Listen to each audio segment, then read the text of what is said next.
Hi, good afternoon all. Welcome back our journey vlog. കുറേ ദിവസങ്ങളായിട്ട് കുറച്ച് എൻ്റെ സബ്സ്ക്രൈബേഴ്സും അതുപോലെ കുറച്ച് ഫ്രണ്ട്സ് നാട്ടിലുള്ളവർ, യൂട്യൂബ് വഴിക്കുള്ള ഫ്രണ്ട്സുകൾ അല്ലെങ്കിൽ ഫേസ്ബുക്ക് വഴിക്കുള്ള ഫ്രണ്ട്സുകൾ ചോദിക്കുന്ന ഒരു കാര്യം, അതിനുള്ളൊരു മറുപടിയാണ് കേട്ടോ. കുറേ ദിവസമായിട്ട് എന്നോട് ചോദിച്ചുകൊണ്ടിരിക്കുകയാണ്, ദുബായിൽ വന്നിട്ട് എങ്ങനെ ലൈസൻസ് എടുക്കുന്നതാണ് ചോദിക്കുന്നത്. അപ്പോൾ അതിന് മറുപടിയാണ് ഇപ്പോൾ ഞാൻ പറയാൻ വരുന്നത്. നിങ്ങൾ വീഡിയോ കാണുമ്പോൾ സ്കിപ്പ് ചെയ്യാതെ ലാസ്റ്റ് വരെ കാണണം, അപ്പോൾ നമുക്ക് അതിൻ്റെ ഡീറ്റെയിൽസ് അറിയുള്ളൂ. എന്താ വെച്ച് കഴിഞ്ഞാൽ ഇവിടെ വന്നിട്ട് ലൈസൻസ് എടുക്കുക എന്ന് പറഞ്ഞാൽ ഈസി ആയിട്ടുള്ള കാര്യമില്ല. പിന്നെ ഒരു കമ്പനിക്കാരും ഇവിടെ നിന്ന് വിസ അങ്ങോട്ട് അയച്ചു തന്നിട്ട് വരാൻ പറ്റില്ല. അത് ഒരുവിധം ഗൾഫ് കൺട്രിക്കൊക്കെ അങ്ങനെയാണ്. പിന്നെ ഈ 1, 2, 3 വണ്ടിയുള്ള 4 വണ്ടിയുള്ള ആളുകൾ, അങ്ങനെയുള്ള കമ്പനികളൊക്കെ ചിലപ്പോൾ അവിടെ വരെ ഡ്രൈവേഴ്സ് ഉണ്ടാവും. അവരൊക്കെ റഫിലെ എങ്ങനെയൊക്കെ വന്നിട്ട് ഇവിടെ വന്നിട്ട് ലൈസൻസ് എടുത്ത് പോകുന്ന ആൾക്കാരുണ്ട്. അപ്പോൾ വിസയെ പറ്റിയുള്ള ഡീറ്റെയിൽസ് കേൾക്കലാട്ടോ. ഇവിടെ വരാനുള്ള ഒരു ഓപ്ഷൻ എന്ന് പറയുന്നത് വെച്ചാൽ വിസിറ്റിൽ ഒന്ന് വരിക. വിസിറ്റിൽ വന്നിട്ട് നിങ്ങൾ ചെയ്യേണ്ട ഒരു കാര്യം, അങ്ങനെ വരാൻ താല്പര്യമുള്ളവർക്ക് കേട്ടോ, അതിന് നല്ല ഇത് എക്സ്പെൻസീവാണ്. വിസിറ്റ് വന്നിട്ട് ഇവിടെ ഒരുപാട് ട്രാൻസ്പോർട്ട് കമ്പനികളുണ്ട്. അതായത് അതിന് നമ്പർ പ്ലേറ്റ് എന്ന് പറയും. ചുരുക്കം പറയുകയാണെങ്കിൽ യൂറോപ്പ്, അമേരിക്ക, കാനഡ ആ സ്ഥലങ്ങളിൽ ഇതിനെ പറയുന്ന പേരാണ് ഡ്രൈവർ കം ഓപ്പറേറ്റർ. അതായത് നമ്മൾ വണ്ടി വാങ്ങിക്കണം, എന്നിട്ട് അത് ഡൗൺ പേയ്മെൻ്റ് ആയിട്ട് മാസം അടയ്ക്കണം. അതിന് ദുബായിൽ അങ്ങനെ സിസ്റ്റം, അതിൻ്റെ നമ്പർ പ്ലേറ്റ് എന്ന് പറയാം, ഗ്രീൻ നമ്പർ പ്ലേറ്റ്.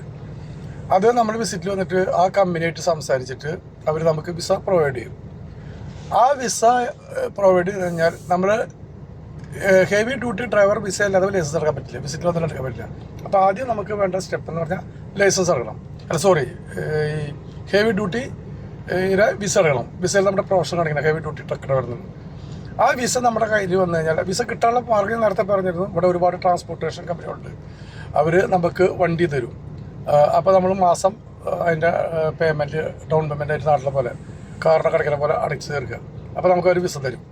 അത് ഞാൻ പറഞ്ഞത് എക്സ്പെൻസീവാണ് വിസയ്ക്ക്. ആയാലും എനിക്ക് തോന്നുന്നു ഓൾമോസ്റ്റ് 10,000 അടി താഴെയായിട്ട് വരുന്നുണ്ട് ഇപ്പോൾ വിസയ്ക്ക്. അതേപോലെ ഡ്രൈവിംഗ് ടെസ്റ്റ് അതിലും വലിയ കടമ്പയാണ്. ഡ്രൈവിംഗ് ടെസ്റ്റ് എന്ന് പറഞ്ഞാൽ കടമ്പ എന്ന് പറഞ്ഞാൽ നിങ്ങൾ വിചാരിച്ച പോലെ ഒരു ടെസ്റ്റിനോ 2 ടെസ്റ്റിനോ 3 ടെസ്റ്റിനോ 4 ടെസ്റ്റിനോ പോയി ജയിക്കില്ല. ചിലപ്പോൾ 10ഉം 12 ആവും കിട്ടും നമുക്ക് എന്തെങ്കിലും ഇരിക്കുക. പക്ഷേ അതിന് കയ്യിൽ ക്യാഷ് വേണം. ഒരു 12,000 ദിർഹം എന്ന് പറഞ്ഞാൽ ഏകദേശം ഇപ്പോൾ നാട്ടിൽ നമ്മുടെ 3 ലക്ഷത്തിൻ്റെ അവിടേക്ക് ക്യാഷ് ഉണ്ടോ, നമ്മൾ ഹാർഡ് വർക്ക് ചെയ്യുകയാണെങ്കിൽ ലൈസൻസ് എടുക്കാം. അതുപോലെ ക്യാഷ് ഉണ്ടെങ്കിൽ നമുക്ക് ഇവിടെ വന്ന് വണ്ടി വാങ്ങിക്കാം. അപ്പോൾ ഈ ലൈസൻസ് ഉണ്ടെങ്കിൽ എടുത്തു കഴിഞ്ഞാൽ നമുക്ക് വണ്ടി വാങ്ങിക്കാം. ഫസ്റ്റ് നമുക്ക് വേണ്ടത് ഒരു വിസ വേണം. വിസ കിട്ടാനുള്ള മാർഗ്ഗങ്ങളാണ് ഞാൻ നേരത്തെ പറഞ്ഞ ഒരുപാട് ട്രാൻസ്പോർട്ടേഷൻ കമ്പനികളുണ്ട്. അവരായിട്ട് നമ്മൾ കോൺടാക്ട് ചെയ്തിട്ട് അപ്പോൾ അവരുടെ വിസയുടെ പൈസ കൊടുത്ത് അവർ വിസ തരും. വിസ ആയി കഴിഞ്ഞാൽ നമുക്ക് ഏതെങ്കിലും ഡ്രൈവിംഗ് സ്കൂൾ, ഒരുപാട് ഡ്രൈവിംഗ് സ്കൂളുണ്ട്, അവിടുത്തെ ഡ്രൈവിംഗ് സ്കൂളിൽ പോയിട്ട് നമ്മൾ കാര്യങ്ങൾ പറയുമ്പോൾ അപ്പോൾ നമുക്ക് അവരുടെ പേയ്മെൻറ്റ്, അവരുടെ ഫീസ് പറയും. അങ്ങനെ ഫീസ് നമ്മൾ ഓരോ ടെസ്റ്റിങ്ങൾ പോയിക്കൊണ്ടിരിക്കണം. നമ്മുടെ ലക്ക് പോലെ കിട്ടും. ഫസ്റ്റ് ടെസ്റ്റിന് ജയിക്കുന്നവരുണ്ട്, സെക്കൻഡ് ടെസ്റ്റിന് ജയിക്കുന്നവരുണ്ട്, മൂന്നാമത്തേൽ ജയിക്കുന്നവരുണ്ട്, 12ാമത്തേൽ ജയിച്ച ഒരാളുണ്ട്. അതെന്ന് വെച്ചാൽ ഞാൻ കൊടുത്ത ആളെ വ്യക്തി തന്നെയാണ്. 12ാമത്തേൽ ജയിച്ചവരുണ്ട്. അതിപ്പോൾ നല്ല അതൊരു 4-5 വർഷം മുന്നത്തെ കഥയാണ്, 5 അല്ല, എൻ്റെ 7-8 വർഷമായിട്ടുണ്ട്. അപ്പോൾ അവൻ 12ാമത്തേലാണ് ജയിച്ചത്. പരി നാട്ടിൽ ഞാൻ കൊണ്ടുവന്ന് വരുന്നത്. അപ്പോൾ എടുക്കാനുള്ള വഴികൾ ഇതാണ്. വിസിറ്റ് വരിക, നേരെ പോയിട്ട് ഏതെങ്കിലും ട്രാൻസ്പോർട്ടേഷൻ കമ്പനിയിൽ നിങ്ങൾ പറയുക. അപ്പോൾ നിങ്ങൾ അവർ വിസ പ്രൊവൈഡ് ചെയ്യും, അവരെ ക്യാഷ് കൊടുക്കുക. അപ്പോൾ ചില കമ്പനിയിൽ നേരത്തെ പറഞ്ഞ പോലെ വണ്ടി മാസം അടവിന് കിട്ടും. അത് നിങ്ങൾ മാസം പൈസ അടച്ചു കൊടുക്കുക. വണ്ടിയുടെ പേയ്മെൻറ്റ് അടഞ്ഞു തീർന്നാൽ ചിലപ്പോൾ 5 വർഷമാവും വണ്ടി നിങ്ങൾക്ക് സ്വന്തമാവും. ഇനി അതല്ല, നിങ്ങൾക്ക് കയ്യിൽ ക്യാഷ് ഉണ്ടെങ്കിൽ നാട്ടിലത്തെ പറഞ്ഞ പോലെ 50 ലക്ഷമോ അല്ലെങ്കിൽ 50 ലക്ഷമല്ല, ഏകദേശം ഒരു വണ്ടിക്കൊക്കെ ഇവിടെ ഒരു സെക്കൻഡ് ഹാൻഡ് വണ്ടിക്ക് 10-75,000 ദിർഹത്തിൻ്റെ അടിക്ക് വരും.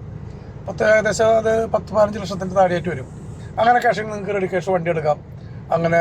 അങ്ങനെ കുറച്ച് ചെറുതായിട്ട് നിങ്ങൾക്ക് ഓടി തുടങ്ങാം. ഒക്കെ സമയം എടുക്കും. എല്ലാത്തിനും നമ്മൾ ഹാർഡ് വർക്ക് ചെയ്താൽ നമുക്ക് അവിടെ വിജയം ഉണ്ടാവും. ഹാർഡ് വർക്ക് ചെയ്യണം. ഹാർഡ് വർക്ക് ചെയ്യാതെ ഒരു വിജയം ഉണ്ടാവില്ല. അപ്പോൾ നമ്മൾ കാലെടുത്ത് വെച്ച് കഴിഞ്ഞാൽ അത് വിജയം കാണുന്നവരെ മുന്നോട്ട് പോയാൽ നമുക്ക് അതിൻ്റെ റിസൾട്ട് കിട്ടും, 100% ഉറപ്പാണ്. മനസ്സിലാവണ്ട. അപ്പോൾ ഇതാണ് ഇപ്പോൾ ആളുകൾക്ക് വിസയ്ക്ക് വരാനുള്ള ഒരു വഴി. വിസിറ്റ് എടുക്കുക, ഇവിടെ ദുബായിൽ വരിക. അത് ദുബായിൽ മാത്രമല്ല കേട്ടോ, എൻ്റെ അറിവിൽ UAE-ൽ ദുബായിലാണ് ഏറ്റവും കൂടുതൽ അങ്ങനെയുള്ള ട്രാൻസ്പോർട്ടേഷൻ കമ്പനിയിൽ. ഷാർജയിലുണ്ടെന്ന് തോന്നുന്നുണ്ട്, അതെനിക്ക് കറക്റ്റ് അറിയില്ല. ഏറ്റവും കൂടുതൽ ഈ ഒരു ബിസിനസ് ദുബായിലാണ്. നമ്മൾ വിസിറ്റിൽ വരിക, ഏതൊരു ട്രാൻസ്പോർട്ടേഷൻ കമ്പനിയിൽ പോവുക, അവിടെ പോയി വിസയുടെ കാര്യങ്ങൾ ഡീറ്റെയിൽസ് പറയാം, പാസ്പോർട്ട് നമ്മുടെ സബ്മിറ്റ് ചെയ്യുക, അവർ വിസ നമുക്ക് റെഡിയാവും.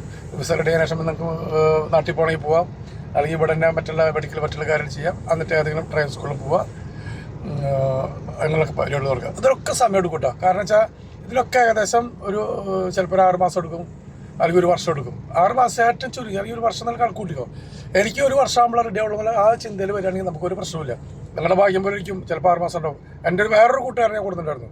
ആൾ ഇപ്പോൾ ഇല്ല, ആൾ ഏകദേശം 10 വർഷത്തോളം ആൾ ഒരു അസുഖം വന്ന് മരിച്ചുപോയി. പോളെന്നാണ് പേര്. അദ്ദേഹത്തിന് വേറെ സുഹൃത്തിനെ കൊടുത്തിട്ടുണ്ടായിരുന്നു. അവർ ഇതുപോലെ തന്നെ വരണമെന്ന് പറഞ്ഞിട്ട് വിസിറ്റിൽ വന്നു. അങ്ങനെ അവർക്ക് വിസ ഒരു കമ്പനിയിൽ നിന്ന് പ്രൊവൈഡ് ചെയ്ത് കൊടുത്തു. അങ്ങനെ അത് അവർ വിസ കിട്ടിയതിന് ശേഷം ഡ്രൈവിംഗ് സ്കൂളിൽ പോയി ലൈസൻസ് എടുത്തു. അങ്ങനെ അവർ വണ്ടി വാങ്ങിച്ചു. അങ്ങനെ അവർ ദുബായ്, ഖത്തർ, ഒമാൻ അങ്ങനെ ഓടിക്കൊണ്ടിരിക്കുകയായിരുന്നു. നല്ല സക്സസ് ആയിട്ട് ഓടിക്കൊണ്ടിരിക്കുന്നു. പിന്നെ സുപ്രാത്തിൽ അവൻ്റെ അസുഖം വന്നു, അവൻ മരിച്ചു. പിന്നെ അവർ സുഹൃത്ത് പിന്നെ നിർത്തിപ്പോയി. 2 പേരെ വന്നിട്ടുണ്ടായിരുന്നു. ഒന്നെൻ്റെ സുഹൃത്താണ്, ഒന്ന് അവൻ്റെ കെയർ ഓഫിൽ വേറൊരു സുഹൃത്താണ്. അങ്ങനെ 2 പേര് വന്നിട്ടുണ്ടായിരുന്നു. അവർക്ക് അധികം സമയം എടുക്കേണ്ടി വന്നില്ല. അപ്പോൾ ആ 3ാമത്തെ 4ാമത്തെ ടെസ്റ്റിൽ ഒരാൾ കുട്ടി, എൻ്റെ സുഹൃത്തിന് കിട്ടി. അവൻ്റെ സുഹൃത്തിന്, എൻ്റെ സുഹൃത്തിനെ 2ാമത്തെ കിട്ടി. അപ്പോൾ അത്രയ്ക്കാണ് വിസയുടെ ഡീറ്റെയിൽസ്. ഇനി എന്തെങ്കിലും നിങ്ങൾക്ക് പറയണമെങ്കിൽ നിങ്ങൾ കമൻറ്റ് ചെയ്യുക. കമൻറ്റ് ബോക്സിൽ നിങ്ങൾ എന്താ വെച്ചാൽ നിങ്ങളുടെ മെസ്സേജ് ഇടുക. നിങ്ങൾക്ക് വേറെ എന്തൊക്കെ അറിയാൻ താല്പര്യമുണ്ടെങ്കിൽ, ഇനിയിപ്പോൾ എൻ്റെ വാട്സപ്പ് നമ്പർ വേണമെങ്കിൽ നിങ്ങൾ കമൻറ്റ് ബോക്സിൽ ഇടുക. അപ്പോൾ ഞാൻ അത് എൻ്റെ നമ്പർ ഇടുന്നതായിരിക്കും. അപ്പോൾ ഇന്നത്തെ ഈ ചെറിയൊരു ടിപ്സ്, അത് ഡ്രൈവേഴ്സിനുള്ള ടിപ്സാണ്. ഒരുപാട് ആൾക്കാർ പലപ്പോഴായിട്ട് ചോദിച്ചിരുന്നു. അപ്പോൾ അതിനുള്ള ഒരു മറുപടിയാണ്. അപ്പോൾ എല്ലാവർക്കും നല്ലൊരു ദിവസം നേരുന്നു. See you, by.